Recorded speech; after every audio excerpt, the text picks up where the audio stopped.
देश के आम जनता को पता है कि जो सत्ता में है और वो सत्ताधारी नेता, मंत्री, मुख्यमंत्री कुछ भी गड़बड़ करे, क्लीन चिट, कोई दिक्कत नहीं है। विपक्ष में है, क्षेत्रीय पार्टी है, उसके पीछे हमेशा लगा रहता है, कैमरे लगे रहते हैं कि वो गलती कब करे, हल्की सी छोटी गलती मिली इसको अंदर फाड़ने का काम चलता है। तो जहां तक समझ में आ रहा है कि देश के अंदर ईडी से पार नहीं पड़ा, सीबीआई से पार नहीं पड़ा, तो हो सकता है कानूनी रूप लाके क्षेत्रीय पार्टियों को खत्म करने का प्रयास, मुझे जहां तक लगता है, एक ये देश के लोकतांत्रिक व्यवस्था के खिलाफ है। आज बीजेपी सत्ता में, कल उठा के कांग्रेस आएगी तो वो भी हो सकता है दुरुपयोग करे। देश के अंदर जो बदले की भावना की पॉलिटिक्स शुरू हो रही है वो गलत हो रही है।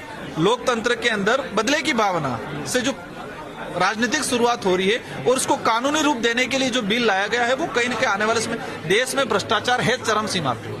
देश की बर्बादी भी इसलिए कहा जाए कि देश गर्त में इसलिए जा रहा है कि भ्रष्टाचार है, लेकिन कर कौन रहा है? चलो मान गए 10 सालों से केंद्र में, तो आज कहे कि 10-12 सालों से राज है इनका, कई राज्यों में है। बीजेपी के कौन से मंत्री, कौन से सीएम पे कार्रवाई हुई?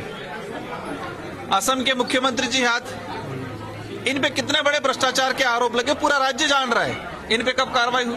राजस्थान के अंदर हमारे ट्राइबल मिनिस्टर है, अभी हर दूसरे चौथे दिन कुछ न कुछ भ्रष्टाचार होता रहता है। 4 दिन पहले 4 करोड़ का उन्होंने किसी फर्जी साइन करके उन्होंने पैसा उठाया, तो इस पे कब कार्रवाई होगी?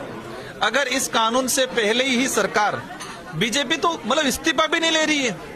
राजस्थान के मुख्यमंत्री जी, हमारे शिक्षा मंत्री जी, स्कूलों के अंदर जो पोशार जा रहा है उसमें भ्रष्टाचार हुआ, आप उसको नहीं हटा रहे हो और आप कह रहे हो देश को सिखा रहे हो कि ये करना है। तो भ्रष्टाचार चरम पे है और वो कहीं न कहीं सत्ताधारी पार्टियां कर रही है। ये कानून भ्रष्टाचार को खत्म करना नहीं, उद्देश्य नहीं है। ये कानून क्षेत्रीय पार्टियों को खत्म करने का, उनके विरोधी पार्टियां, विपक्ष पार्टियों को दबाने का एक मतलब हथियार के रूप में उपयोग किया जाएगा। अमित शाह जो कह रहे हैं राजनीति के भ्रष्टाचार को खत्म कर रहे हैं, जो राजनीति में जो जेल चले जाते हैं। बीजेपी सबसे पहले ये कानून पार्टी के संविधान में ये प्रावधान कर दे कि जो भी भ्रष्ट नेता है उसको हम टिकट नहीं देंगे।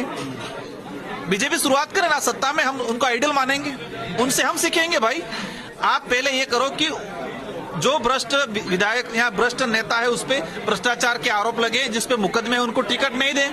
ये बीजेपी शुरुआत कर ले।